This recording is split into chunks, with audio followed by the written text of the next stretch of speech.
What's up, everybody? We are back at it. Ray Sports and Slams, brought to you by boinkstudios.com. Boinkstudios.com is where you can find all the hottest podcast shows. Tom Clark's 6M podcast, Tom Clark's Main Event, The Patton Report, Bachman's Basement. And, of course, we start the week off with your boy, Ray, all day. Thank you for watching. I appreciate you. I hope everybody had a beautiful weekend. I hope everybody enjoyed the Super Bowl. We have a lot to talk about. Super Bowl was epic. Definitely something I was very surprised about. A lot to talk about, a lot to get into. So please, again, like, share, subscribe, boinkstudios.com. You can find us on YouTube. You can find us on all social media platforms. Please like, share, and subscribe. Hit that like button. Hit the share button. I appreciate all the love. Back at it, my brother from another mother. Yes, indeed, Matt Garvin. What's up, brother? What's going on, America? We are live again. Please like, share, and subscribe to Boink Studios. Yeah, baby. Super Bowl buzz. Yeah. Yes, indeed. And also coming to the stage, the man who makes car analogies better than anybody, Mr. Walter Duncan. What's up, sir? How are you? I'm doing good, man. I'm like a 97 Prius that just got a Oh, my goodness. Well, we have a big announcement to make as well. Walter is doing a LeBron. He is taking his talents to Ray Sports and Slams. Yes. He is the third amigo. Thank you so much for being a personal asset and a huge component to our team. I'm happy for you, and I'm happy. Absolutely, man. Welcome, my boy Walt. Yeah. Glad to be here with you guys, man. Yes, sir. Yes, Glad sir. to be here, man. Let's do it. Let's do it. We have a lot to talk about. Again, we can't emphasize. Please like, share, subscribe. Boink Studios, Ray Sports and Slams. We are here. All right. The first topic. I'm going to kick this off, and we have a lot to unfold.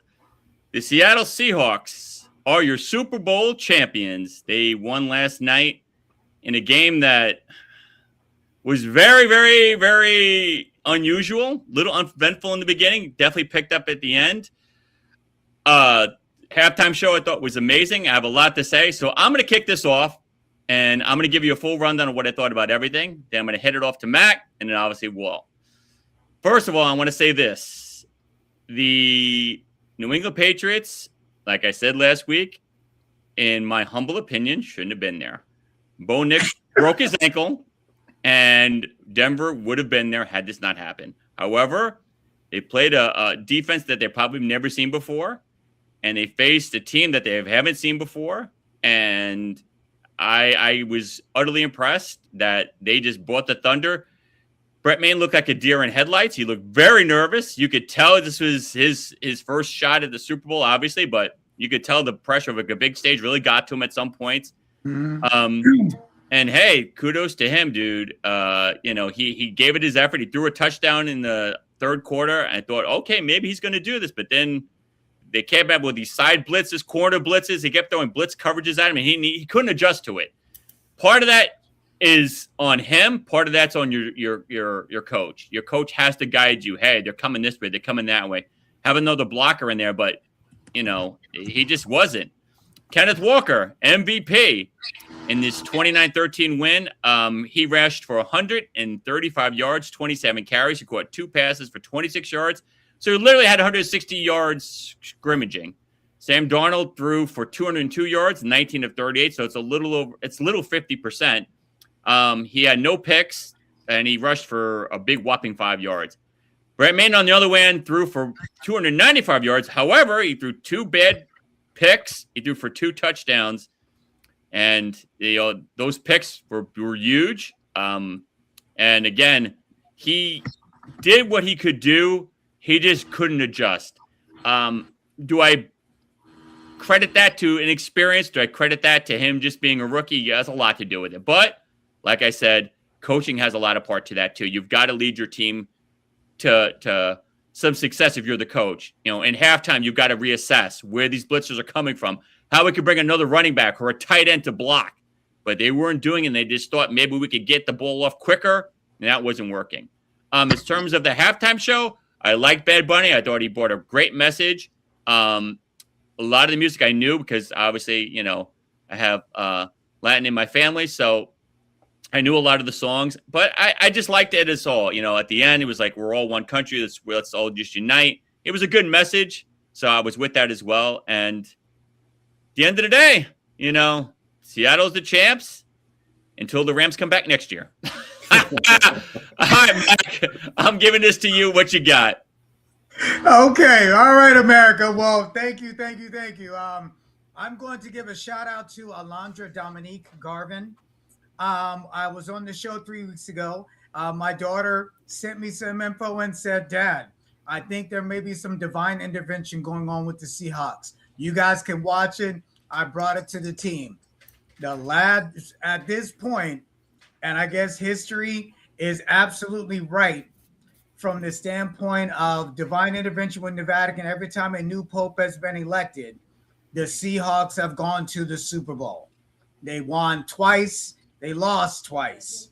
So the fact that for whatever reason why it was ordained already in the Vatican. So I will say that as something interesting. And they won. I had full confidence they were going to win. We all agreed the Hawks is defense. Listen, there's a quote, America, offense may get you points, but defense wins championships. We've heard it used, and we saw on full display, America, it was 9-0 going into halftime, and I'm looking around like, is anyone going to win this game? If this is what the final score is going to be, this is tragic. Now, here's what I will say, America. Keep this in mind also, too. It's sports, and there was a lot of things that was going on. It was now, Ray brought up a good point. It looks like Mayday, Mayday, Mayday, ship's going down, and he went down with the ship, and he didn't recover. Sam Darnold had never been a Super Bowl either. It came down to playmakers. The new dub for the Seahawks, the 12th man. Last time it was the Legion of Boom. They called themselves the Dark Side, and the dark side of the Force showed up. I must have said that to myself a lot of times. Fun fact, America, Leonard Williams, who's one of the defensive players for the Super Bowl. It just so happens that his father-in-law is Ronnie Lott. They had a talk before the game. He asked him for advice, turn off the noise, focus in, have a good time, be a part of the moment. And he listened, and he's a champion. So, I mean, kudos for the fact that Sam Darnold managed the game, but just like Ray mentioned, Mr. Kenneth Walker III, he's not related to Herschel Walker, America. We looked. He was the bell cow. He answered. He wore them down. And I said, if this man's not the MVP, it will be an absolute travesty. If they give it to Darnold, it'll just be for show. But he was the true MVP, and I was stoked to hear them give him the chip and hand off the MVP to him. So, yeah, amazing game. I enjoyed it. America, one last thing. My hometown is Washington State, so I have love for the Hawks always, but I am a New York Giants fan, tried and true. All right, Brother Walt, bring us home, brother. Bring us home. So look, I like how we were all in unison with our picks last week. Ray, you were pretty spot on with your final score, right? You said 28-13. It was 29-13. So, wow. And your daughter, we got to give her, props, Matt, because she put it in the universe. And it was, look, it was already preordained for the Seahawks to win, right? And it makes me think, about the Patriots. And, I said in our chat earlier, is Drake May really fake May? You know what I'm saying? And so, like, it made me think that, when you buy a car, and you buy a used car and you it's running nice and everything is good in the test drive, but then you take it off the lot, it depreciates, and then next thing you know, you realize you bought a lemon, right? And so here I am thinking that the Patriots were this great team, but we have to remember Patrick wasn't in the playoffs, Lamar wasn't in the playoffs, Josh was on a not so good Buffalo Bills team. So look, the Patriots got lucky, and Bo Nix. And Bo Nix got hurt, right? And so, I congratulations to the Seahawks. They got their lick back. That in the Marshawn Lynch commercial, he was like, bitter tastes sweet. And like with as soon as they won the game. So that was fascinating. I used to live in Seattle, the Seattle area, Bothell, and I did some work for FEMA. So I had much love for them and everything. As far as the halftime show, I thought it was amazing to see, the strides that the NFL has made to show the unison and the culture that is a part of American, the American society now. And so I loved it personally. And, I thought it was very unifying, in a way. Right. So I liked it. So that's what I say. Yeah. All right. And you know what? I'm sorry. I'll say one thing also too about halftime. It was great that he not only referenced Puerto Rican flag, but other parts of the Hispanic culture overall. So I will give him props for that as well. He goes, "This ain't about just me and the part that I represent," and the flags are in the background, and I love it. And Ricky Martin, cameo. And I don't know if anyone watched for the Easter eggs. Jessica Alba was there. Yes, she Pedro was. Pascal was there. Carol G was there.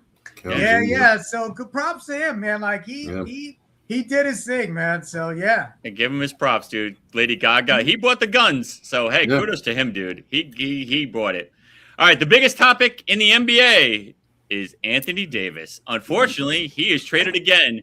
Nico Harris screwed up again, and he is gone. He is traded to the Wizards. The Wizards acquired the 10-time All-Star from the Dallas Mavericks and a 9-player, 3-team deal designed to reconstruct both rosters. Washington received Jordan Hardy, D'Angelo Russell, and Dante Exum. The Mavericks received Chris Middleton, Marvin Bagley III, A.J. Johnson, Michael Brennan, along with several draft picks. What do you think of this trade? Mac, I'm going to let you kick it off first, and then I'm going to let Walt go, and then I will go last. What do you think of this trade? And what does this say about the Wizards? What does it say about Dallas? Who's benefiting from this and how and why and all that stuff? Go ahead, Mac. And listen, when Trae Young went to the Wizards, I said, wow, well, there's destination doom. They ain't got nobody. He went from a team where he was the only thing they had, and he's going to another team that had nobody. Now, for full disclosure, I mean, Anthony Davis, he's on the journeyman stuff, bro. When you start become this player and they see bursts of talent, but America, I've said this all the time with any sports. The best ability is availability. This guy is injured again. Again. I don't know if they'll be able to have him play for the rest of the season, but hopefully next year they'll try and figure out something. At least if I'm a Wizards fan, I at least have some star talent that's going to be on the team now, because up to this point they haven't. So I don't know who ultimately is going to win in the end. And I mean, Dallas, they're going through this. You let Ozempic Luka go. They have to figure out something. They got to have people want to come to the games. Like, you know what I mean? Like you got to want to see the talent be on the court to play. And that's what I think is going to be the concern with these franchises. And still, I thought possibly in the trade going on that we would see a Giannis announcement, and I guess we're just going to do it in the offseason. I thought for sure with all the movement of these players, 9+ players, we all, I think, agreed on it's going to be a multi-team deal for it to work. It wasn't going to just be one team to one team. I know the Lakers were trying at one point also too. New York was a possible forerunner, and then we even thought for sure all our chips were in with Golden State, and it didn't happen. So I don't know who's going to win out of this, bro. I'm at a loss. I can't help you on this one. All right. Walt, what you got, brother? Look, I think that Dallas, at the end of the day, is going to be better off. They have, a young core. They have a young gun in Cooper Flag. The guy's a teenager and already playing at a high level, right? Competing, like showing out. I think he's just going to continue to get better, right? And I think Kyrie is still on their roster. He's just hurt, right? Because he hurt his Achilles. So they still have Kyrie and stuff like that. So they have some pieces over in Dallas, right? They add Chris Middleton, who has that veteran savvy and stuff like that. AD, he's had almost 300 injuries across 51 body parts in his NBA career. This comes from a guy, 51 unique body parts that he's had injuries to. That's officially Duncan Stater right there, boy. And so, and like, the last time he's played a full season or close to a full season was like in 2019, 2020. He played 62 games, but he's never really at any point played a full season. I think he played 70 something games when he was with the New Orleans Pelicans, right? But that's it. Like he's not, like you said, Mac, the best ability is availability, right? And so I think that even though Washington may have some star power in name, I don't think they're really gonna do anything there, right? You got Trae Young, who's gonna he's dynamic, but if Anthony Davis isn't gonna be available half the season, they're not gonna do anything anyway. Yeah. All right. Here's my thing. I think the Wizards are trying to tank, and I'm applauding it. I say applaud this tank. Let's get this tank going. Let's go. You want to get that guy from Kansas, Mr. Dickerson, to play for your team. And I think the Wizards are doing the right thing. AD's not playing the rest of the season. He's officially announced he's done for the year. I think he got a scratch on his finger, and he's done for the year. Yeah. He's done. So Ice Trae is by himself. He's like my man with the soccer ball on the island. Tom Hanks. What's that movie? Yeah, Castaway. He's Castaway. He's on an island by himself. So I think the Wizards are going to tank this out, try to get a top pick. Like I said, the guy on Kansas is a beast, Dickerson. You get two good guards and Anthony Davis. If Anthony Davis can play 50 games, they'll be decent next year. Nico Harris, I feel bad for you. Like, this really looks bad now because it looked bad before you traded for Luka because Anthony Davis got hurt. Now you're trading him, and you're trading him for parts. You know, Chris Middleton. You know, kudos to Walt. Walt likes people that are like on the downside. I don't know why.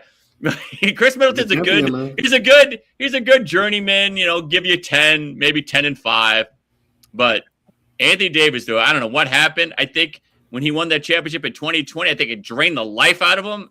He's never the same again, dude. I don't know what happened, but it is what it is. Let me say hello to some people out there. Eric Cologne, what is up, sir? How are you? What up, E Nice? And Jeffrey Peters here, AD banished. That 80 Wow, crazy. Wow, that's crazy. All right, we're switching gears, and we're talking about Tom Brady, and will he eventually make the Hall of Fame? As you know, Bill Belichick was not a first ballot Hall of Famer. Their owner, Robert Kraft, is probably not going to make a Hall of Famer, not going to make the Hall of Fame first ballot. They're saying, will Tom Brady? I'm going to go on record and say because it's Tom, and he's the player, he will make it. I'm going on a limb and say he will make it first ballot. Does he deserve to make it first ballot based on your rules and your criteria? No, he does not. If cheating's the crime, he's committed it. If stealing's a crime, he's got the beeper going off in his pocket. He's got a whole bunch of stolen jewelry in his pocket. He's guilty.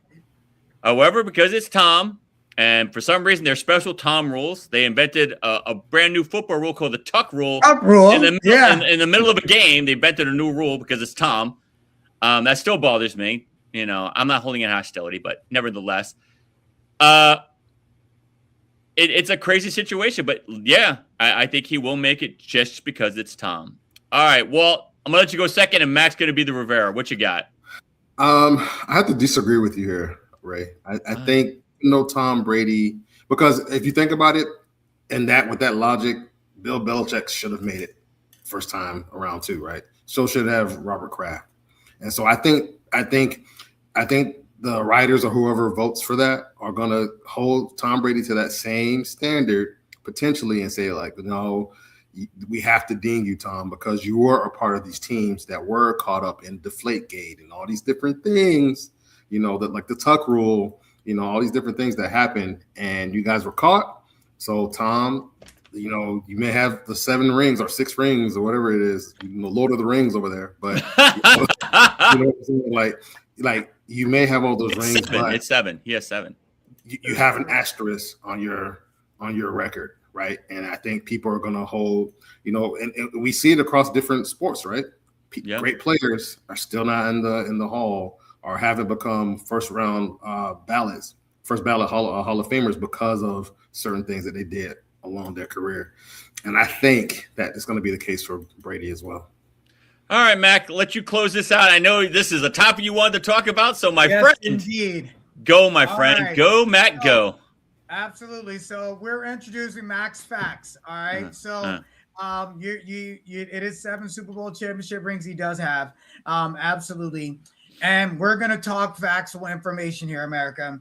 We know for a fact that cheating was involved, unfortunately, with Tom Brady with Deflate Gate. It is documented, and he was fined and was suspended for 5 games because you did something that was against the rules of the NFL. Now, with that being the case, is he a Hall of Famer? No doubt about it. And everyone always had the controversy when he left. Is it Brady that won the chips or was it Belichick? Well, Brady went to another team and won another chip. Bill did not. And Bill ended up resigning 2 years after he left, and they were a dismal mess. And then he left the NFL, and the NFL said, we don't want this head coach anywhere, and he went to North Carolina. So those are the facts and represent him. Now, the whole situation with Spygate, I don't think that's Tom's fault. That's why Belichick got fined personally and not Brady at that point. However, the Kraft organization, because he is employed by the Patriots, is why they got fined $500,000. And why Kraft didn't get in. And then our boy Belichick got personally fined $250,000 because you did something you weren't supposed to do. And just like Hall of Famers have all said, if you ain't cheating, you ain't trying. Well, unfortunately, they got caught. You have to pay the piper. Just like if all 3 of us were running down an alley and Ray tripped and fell and we were hiding and woo, and they got him. And then all of a sudden Ray says, oh, come on, Mack and Ray, they got us. Come on out, Walt, they got us. No, they got you. So this happened to us in college. So Mack is talking about. So America, the fact of the matter is this. I think he absolutely will not be first ballot. Unlike Stephen A. is very adamant, he got caught cheating. And he paid the price. And if it's against the rules, that means the Hall of Fame is about records, but it also is about integrity and representation of the brand. All right? This is what everyone's forgetting about. Reputation of the brand. Now, we all know Tom Brady's good for football. However, if we're going to be 100% transparent, this is a blemish that's not going away. And let's also remember Tom Brady's cell phone magically got smashed up and was not available for data to be retracted to show proof of the conversations of him having with ball boys about deflating the balls. That's something else, America Max Facts, that y'all may not remember. And because of that, I think that should be enough to say, nope, you're going to get in, pal. He's going to get in second try. But for the fact of our 2 friends did not get in, Kraft and Belichick, for these allegations about the organization that he played for, I think it should happen to him as well. Okay. That's all right. All right. Well, at the end of the day, I just feel like he's going to get in because, like I said, dude, he finds a way to make it happen. I don't know why. I'm not saying you both are wrong. I just feel like he's going to do it. Renando, what's up, my friend? What's up? What up, Nando? What's going on? Good to see you, my friend. Thank you for joining us. All right, our next topic, I should say, is the Hall of Fame class, which is now official. And the following people are officially in the 2026 Football Hall of Fame. Drew Brees, 13-time Pro Bowler, MVP, finished with 80,000 passing yards.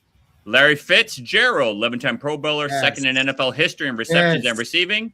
Luke Kuechly is a 7-time Pro Bowler, 2013. Kuechly. I'm sorry, Luke Kuechly, 7-time Pro Bowler, 2013 Defensive Player of the Year. Adam Moneyman Vinatieri, NFL's all-time leading scorer, 4-time Super Bowl champion, and of course, Roger Craig, the 3-time Super Bowl champion and the 1988 Offensive Player of the Year. I will start this first. In terms of who I think deserves it the most, in my eyes, it's Larry Fitzgerald. He was always on an island by himself. He never had a Drew Brees throwing him the ball. He was 11-time Pro Bowler on his own merits, and he had less to work with and accomplished more with less, in my eyes. No disrespect to any of those other guys. Luke did it, but he had Killer Cam. Adam Vinatieri was part of all those championships with Mr. Thomas Patrick Brady. I hate when they say that.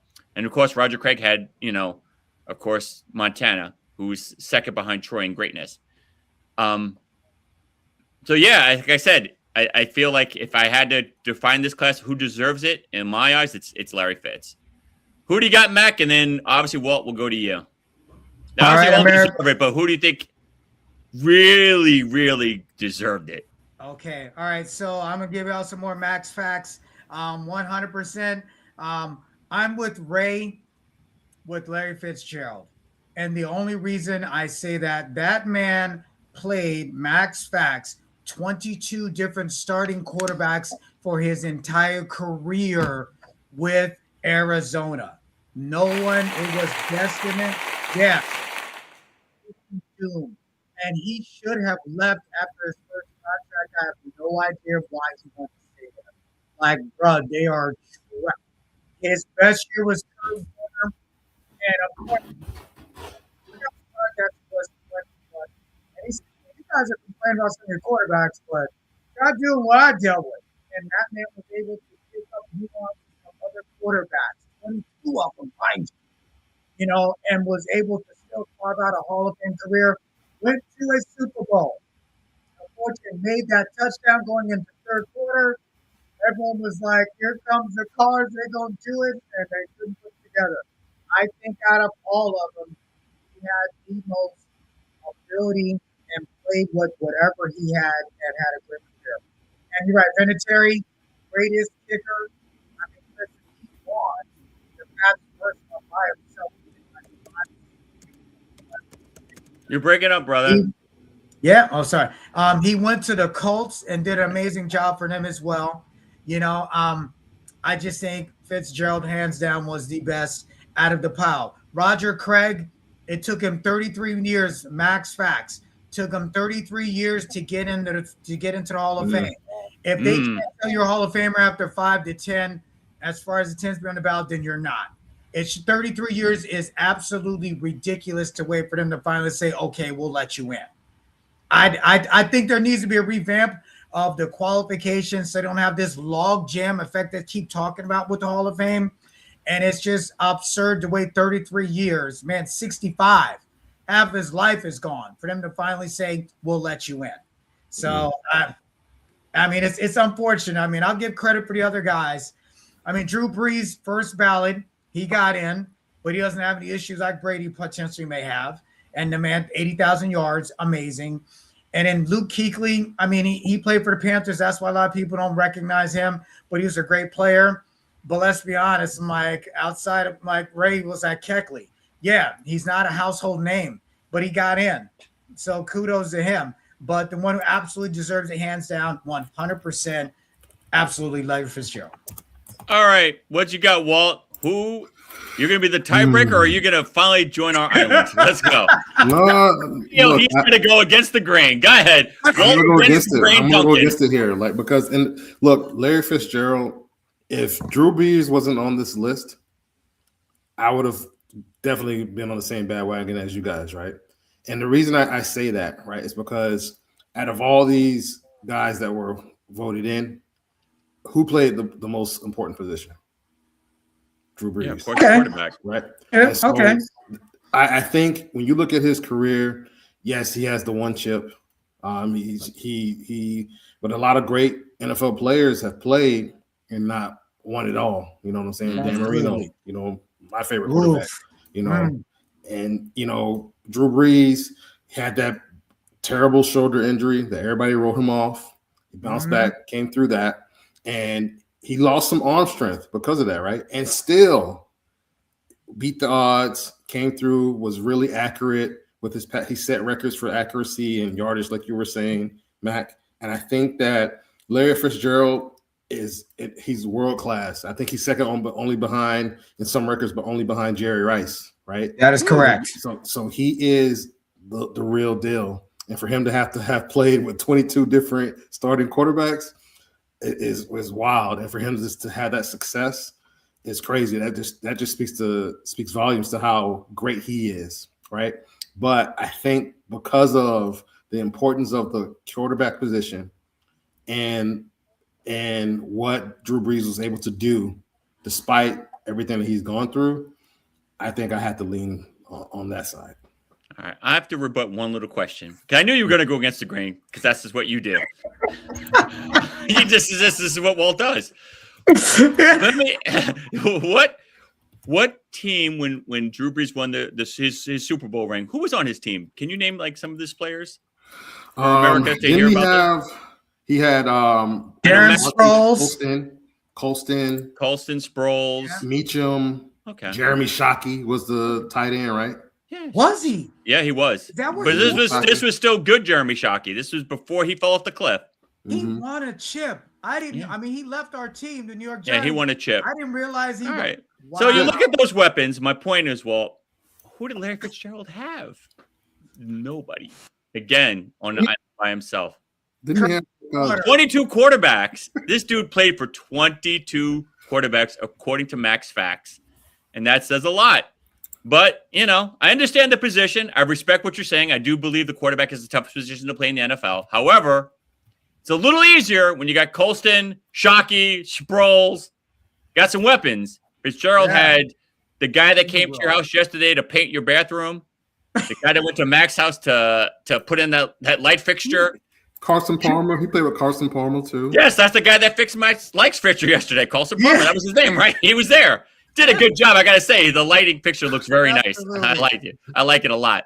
So, hey, kudos to him, dude, but he did a lot. All right, going back to Walt's favorite sport, my favorite sport, hoops. James Harden is officially a Cleveland Cavalier. He is traded. That's right. The Clippers, the stepchild to the Lakers, traded James Harden to the Cavaliers for Darius Garland. The Los Angeles sent the 11-time All-Star guard to Cleveland for Garland and a second-round pick. All right. In my eyes, I think this is a good trade for LA.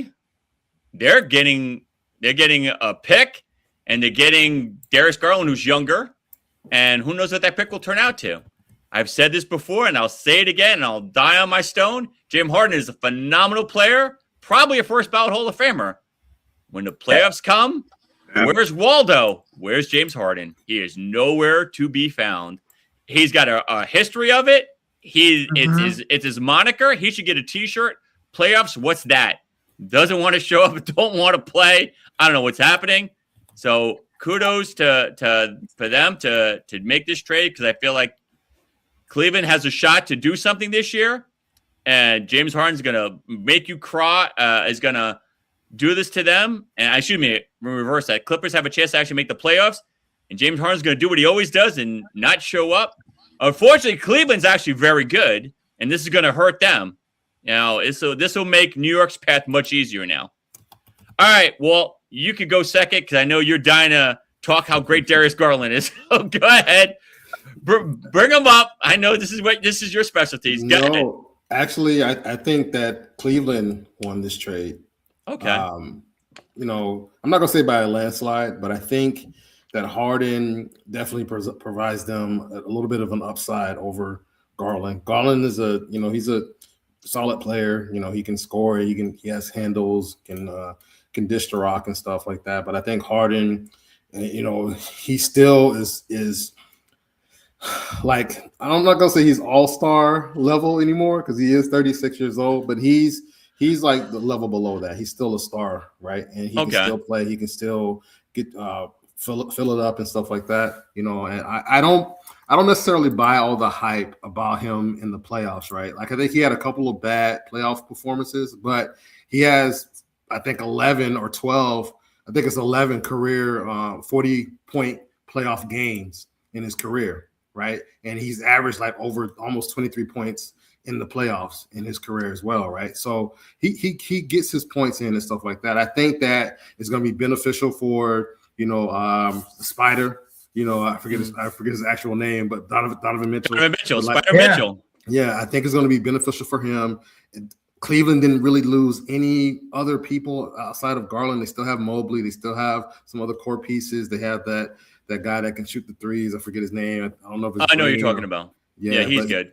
He could fill it up too. I think they have a good core, right? So I think this is really, really good for Cleveland. LA, I don't think they're really going to do anything this year. The Clippers, they went on a little streak when Harden and Leonard were there together, right? Now they lost that piece of it. I don't know if Garland is going to help them do that. They still may be good because Kawhi is playing pretty good. He's like going back to old Kawhi. Mm-hmm. So he's looking legit. Mm-hmm. But I think I give the Cleveland Cavaliers the edge in this trade. All right. Before I let Mac go, quick shout out. Maria, thank you so much for watching. I appreciate it. All right, Mac. All right. So go back to reality, please, and help me. Right, Help me, please. I'll bring us back, and I'm gonna be in sync with Ray by saying James Harden will go bye when it comes to the playoffs, y'all. I don't show up at one game. You need me for 7, but ain't no lie. James Harden, bye. So listen, America, listen. I think Donovan Mitchell is going to benefit, but Harden, he might be turning to this journeyman like AD is, man. Like James Harden, like what? Did he ask for a trade again? Like he just got to the Clippers 2 seasons ago, and now he's gone again. Like, bro, like you, what's apparently wrong? Him and Kawhi were having problems. Apparently, I'm not saying it's factual. That's the rumor. Yeah, and why would you keep Kawhi? That dude, he can't stay healthy either. He don't talk. He ain't gonna give you no sound bites as far as the end of the games. It's unfortunate, but all right. So I'm gonna pitch this to my amigos here. What if I'm just saying if it's possible that our boy, Mr. LeBron James, decides to leave LA and go to Cleveland, where it's just his hometown. Have a reunion with Harden be there and Mitchell. Would that be enough noise to get him over the hump? No, yeah, but they'd have to trade somebody for him. Give me Donovan Mitchell for LeBron. Mitchell, Let's go. But okay, so listen. We already know that the Lakers are having friction with LeBron James right now. Judy Buss is like, They traded his son. So he's not on the team. I'm surprised you didn't bring that up yet. But now the question mark is going to be is, will they just cut their ties with him? Well, they didn't trade him. Isn't he in the G League, right? Yeah, but I thought they let him go from their team. No. Or did he go back to the G League again? No, he's back in the G League. He's back in the G League? Okay, all right, sorry. So they're never going to trade his son. Are you crazy? Oh, my God, dude. There's no shot that's happening. He's not the heir apparent. He is not. We all know that. All right, let me ask one quick question, and then we're going to switch topics. If you have 7 boards you need me to help carry in your house to put something up, and I'm really helpful carrying that one board, and I say, all right, have a good day, Walt. I see you later. Is that helping you? You're mentioning Harden putting these 40-point games up. Yeah, that's game 1. There's a 7-game series. What does he do in the other 6 games? No, that's what I'm talking about. In elimination games, he's averaged over 20 points in elimination games. He's shown up. There's been inefficient, but there's other players who have been inefficient in some games. LeBron has had some off games in the playoffs where he didn't show up. Yes. Lots of people have had Harden games. is notorious. No. Mack is telling facts. Bro. Fernando, James Harden is trash. He does this to every team every season. Look at that. Maria, James Harden is the worst teammate ever. He is. Yes. Maurice. What's up, Maurice? Thank you for watching. That's right. I'm telling you, I love Walt. He's optimistic. He just sees the good in everything, boy. He sees good in James Harden. I think that's beautiful. That's beautiful. All right. The next topic made my day. Santa is still around. Just said Santa Claus is still here because Gabe Vincent is gone. And, of course, the Atlanta Hawks traded him for the best three-point shooter in the league at 50%, Luke Money Kennard. The team announced Wednesday Vince appeared in 29 games with the Lakers. He's averaging about a whopping 4.8 points, 1.3 assists in 19 minutes. I say kudos to you, buddy. Thank you, Mr. Palinka, for getting me a shooter that can actually shoot. This is a huge sell for the Lakers. Lakers are back now. You got Hillbilly Kobe, Ozipaluka, LeBron, and now you got Sniper Luke Kennard. Let's go. Gabe Vincent, see ya. Don't want to be ya. Happy you're gone. Thank you, God. Church is real. Prayers do work. Amen. Hallelujah. Praise him, praise him, praise him. I am happy now. Yes, yes, yes. You want to see me do a happy dance? Here we go. Happy, happy, happy. All right, Mac, I see you doing a happy dance. What you got? Listen, it's sad. Like, Brady's like super stoked right now. This guy's ready to do a summer result. But I get it. When you see your team level up, you're like, okay, who we let go? Sure, no problem. Absolutely, you can have him. Like, listen. So listen, the Hawks have to have somebody. They gotta get somebody. They let Trey go. Like, they gotta have a reason for someone to buy the tickets. Right now, they're probably giving them buy one. They're probably doing BOGO sales at the stadium, bro. Like, buy one, get one free. They come to a game, bro. Like, it's like, what? Okay, the Falcons are the only decent thing they got going on.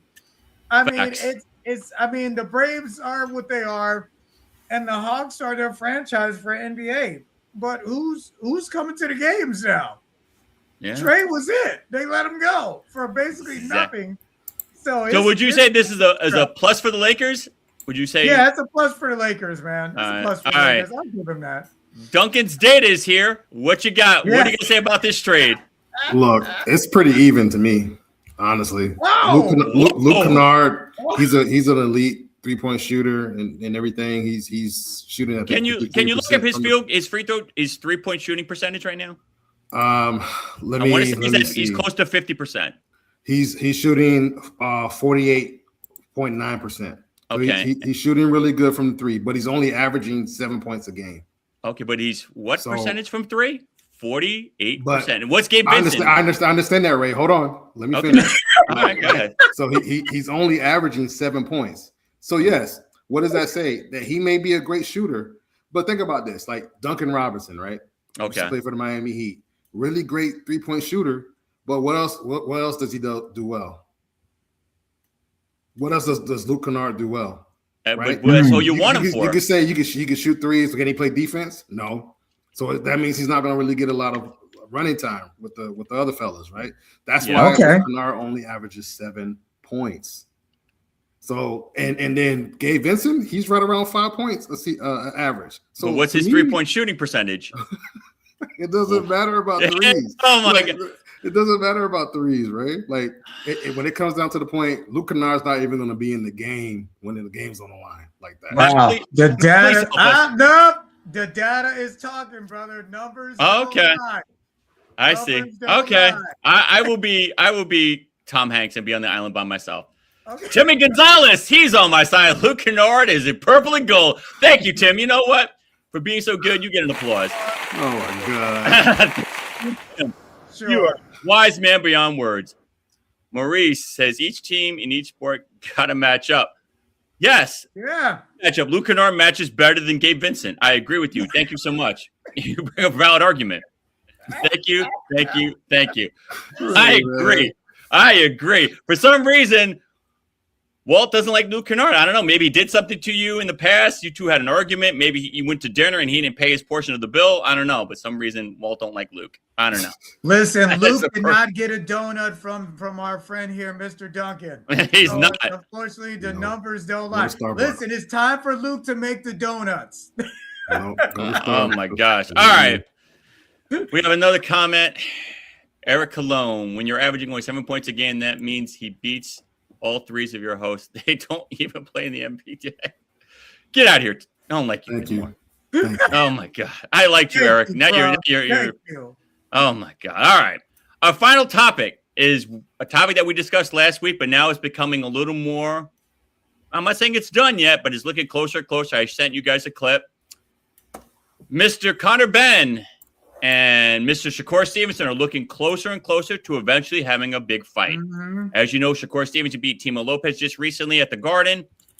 He called out Conor Ben, and he said that he wants this special dehydration clause. According to Shakur Stevenson in November 25, a rematch between Mr. Ben and Mr. Chris Eubank, the champion at the time, had a strict 10-pound dehydration clause, which was enforcing, limiting how much weight fighters could gain between Friday weigh-in and Saturday morning. The clause mandated that neither fighter could exceed 175 pounds on that fight day, meaning if Conor Ben walks around at 180, for Friday he has to go into 160. He can't come back on Saturday be 180 again. He's got to maintain this dehydration.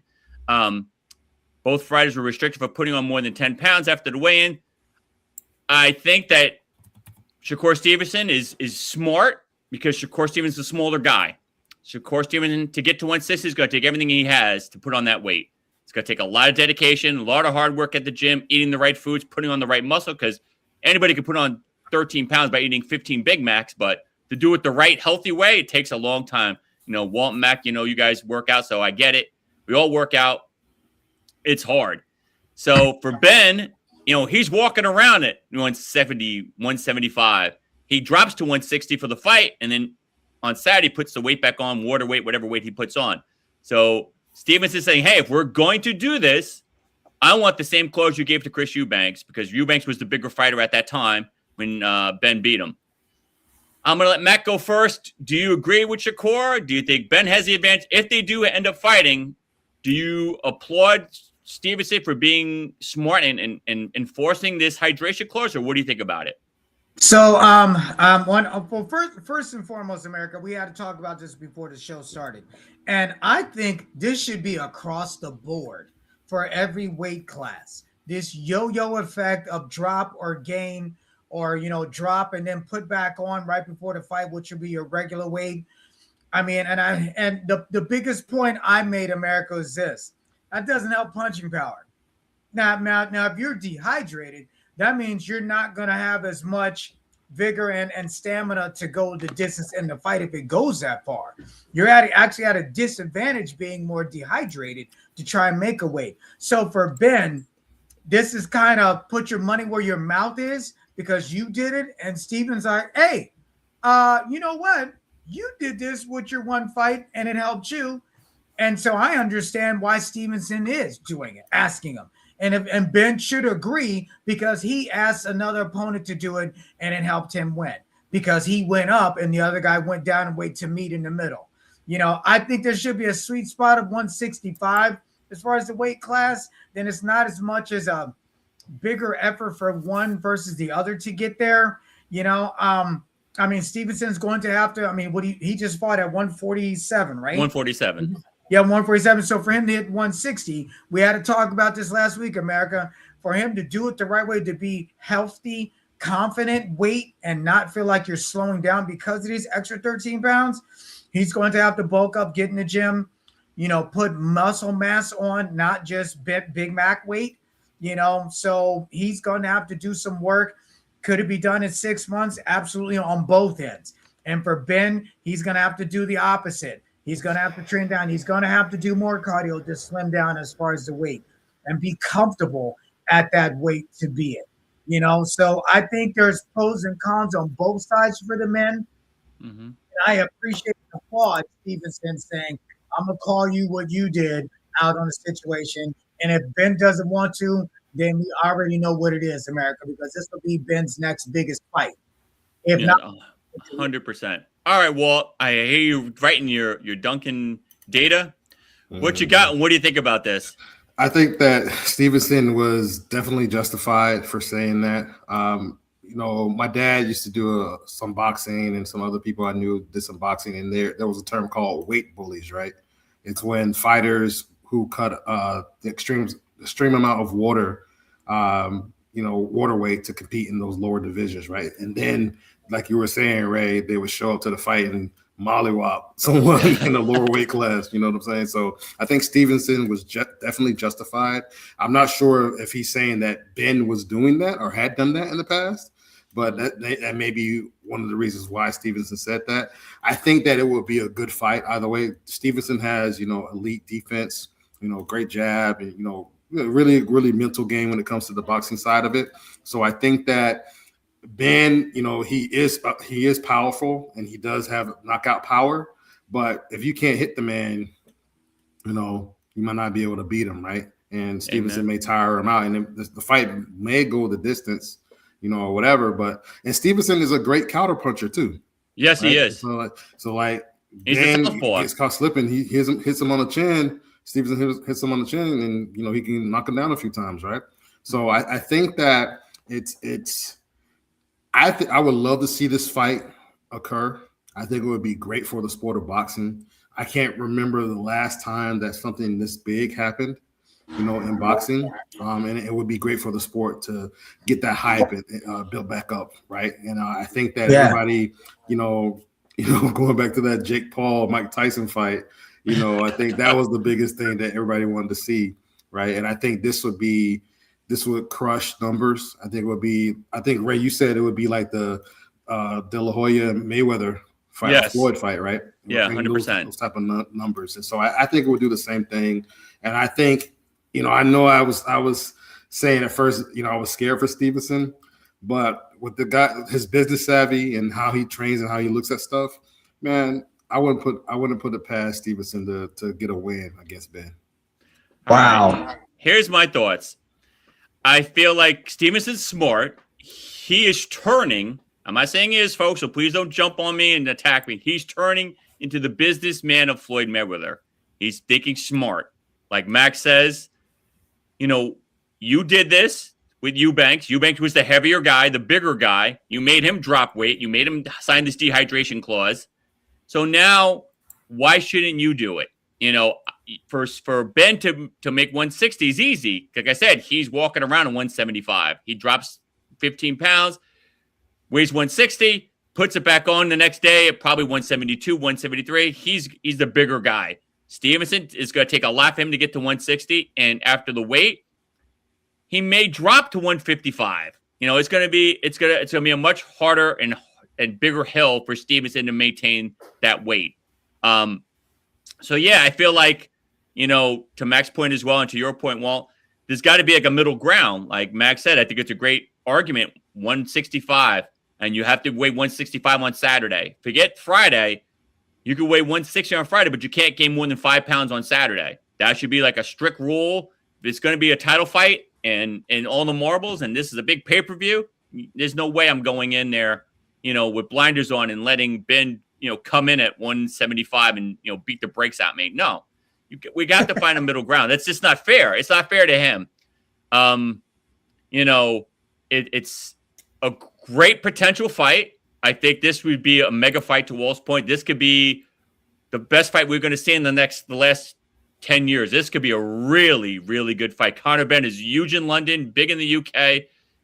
Everybody out there knows who he is. Shakur Stevenson is turning into the king. He fought in the Garden, not the theater. He fought in Madison Square Garden, headlined. So he's making waves. So yeah, I feel like this could be a big, big fight for both these guys. And I think, a middle ground of 165-ish should be ideal. My question to you, Mack and Walt, if Stevenson gains that weight, do you feel comfortable that he wouldn't lose punching power or be a little lethargic because he's never fought at that weight before? I mentioned it. I'm sorry. You know what? I mentioned earlier, if you're putting this weight on, are you still able to move? He should be able to build. Well, okay. All right. So 145, 150, confident ability to move with the weight. 155, we're traveling. Is it going to be try and put it on all at the end and eat these 3 burgers and a loaf of bread to make the weight? Like, you know what I'm saying? And then feeling lethargic and sluggish. That is going to be the challenge, man. It will take him more work for Stevenson than Ben. Because you can always lose it, but it's hard to put it on the right way. I'm sorry, no. You can always gain weight. It's harder to lose it, but being that he's physically fit in shape, it's going to be harder, bro. Like the payday will be worth it. So I think it's going to be hard for Stevenson. I feel you. All right, Walt, I'll get your last word on this. I definitely hear what you're saying, Mac. And I honestly, I think that's definitely true. It could be harder, but I think that, that's why you have the right nutritionist, the right strength coach. You get the right people in your corner to help you out and get those things going. They can get you where you need to be. Now, as far as him losing potential punching power or mobility, I don't know. I don't think he loses any power. I think he gains some power actually from putting on some muscle and stuff like that. But if he does it the right way, like you said, if he eats 3 Big Macs and a loaf of bread, like you said, Mac, then he's to make weight. He's gonna have the bubble guts. So there you go. All right, gang, we're at the final buzzer. This is where you can ask us pretty much anything about anything. We go to the comments now, and Eric Colon says, "I've never heard of this type of clause before. How unique is that? Have you heard of this before?" No, this clause just happened recently with Chris Eubanks and Conor Ben. Like I said, Chris Eubanks was the heavier fighter, and Ben was like, if I'm going to fight you for the title, you have to make this weight, and you have to maintain this weight for 2 days. So he's basically invented this rule, kind of like, Tom Brady invented the tuck rule. Conor Ben invented the weight clause rule. So, yeah, it's very new. Fernando wants to know, Fernando wants to say, can someone please me what the hell my Bulls are doing? I have no idea, dude. Bulls are in trouble. I don't know. They didn't make any moves. Yeah. They're trying to get the well, they're super excited for Jalen Rose's retirement ceremony. That's why PR can't do anything, because we're worried about Jalen Rose, who did 0 for the franchise and won nothing for the franchise. But we're going to put him in the rafter more than Rodman deserves. Rodman just made it. Rodman just made the haul at Chicago. Oh my God, you and this, you have a thing with Jalen Rose. Yeah, dude, you don't like D Rose. I don't know why. All right, good question, Timmy Gonzalez. Shaq, Bill Russell, David Robinson, or Patrick Ewing? Who would you cut in their prime? Patrick Ewing, no problem. That's easy. Really? Oh, wait, over David, over Shaq.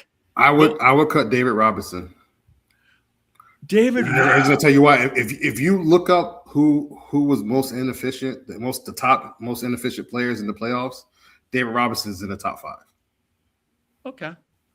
Bill Russell's got rings, but he was never a massive. I mean, Bill Russell has got he's got 11, if I'm not mistaken. Yeah, he has 11. But with plumbers and janitors, because that's the big joke about those times.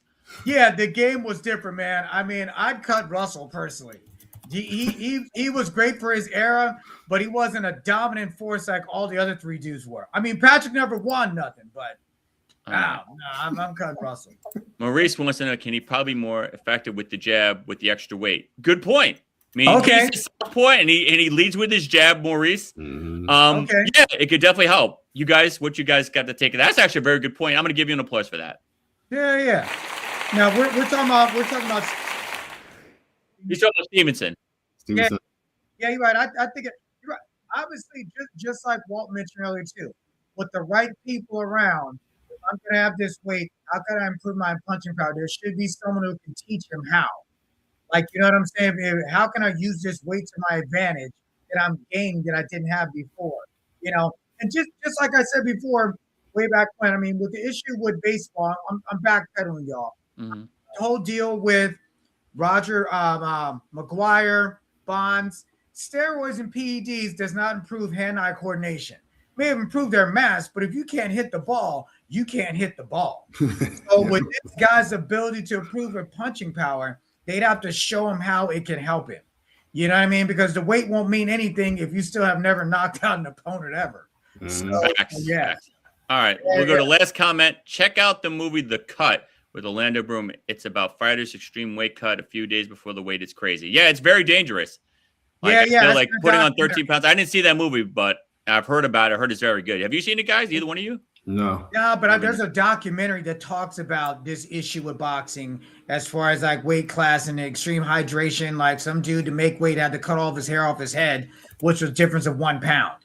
Ooh. But then lost. No, it was MMA fighting. It was a reference to MMA fighting making weight. All right, gang. Well, that is a wrap for today. I want to thank you guys again for joining us.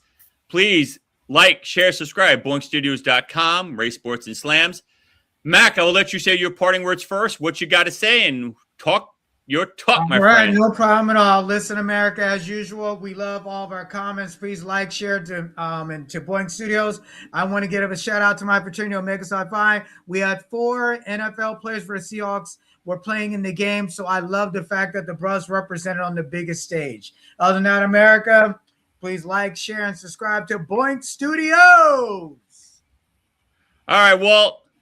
Now you're official member of the squad. What do you want to say? And Look, go ahead. No, and obviously promote your other brands because we're all about love here.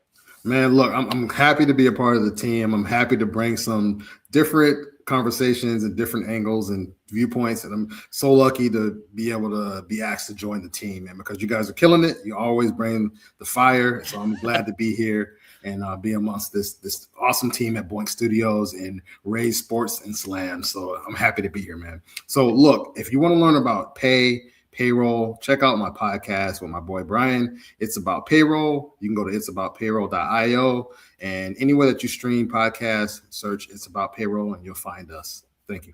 Thank you, man. All right, gang, that's about it. Thank you again for joining us on Race Sports and Slams. I want to thank my 2 guys, Mr. Matt Garvin and Mr. Walter Duncan, for joining me again today. Great, fantastic show. A lot of good topics. We'll have more to talk about next week. We're going to obviously cover a lot of NBA next week.